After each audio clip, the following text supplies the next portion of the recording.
মূল প্রোগ্রাম নামাজের পরে শুরু হবে। নামাজের পরে সবাই থাকবে তো ইনশাআল্লাহ। এসপি হবেন, ডিসি হবেন।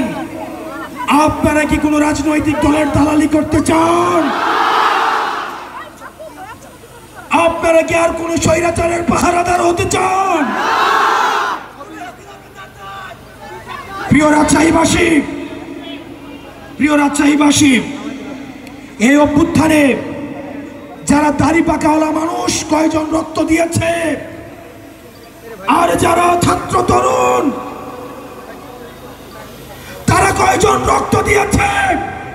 যারা সংস্কার কার্যক্রম বন্ধ করতে চান, আপনাদের তরুণদের সাথে বসতে হবে।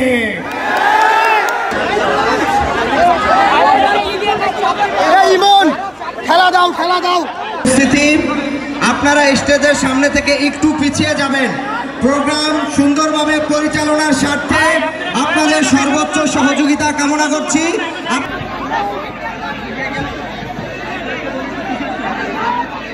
দাবেদারি করতে চাই কিনা?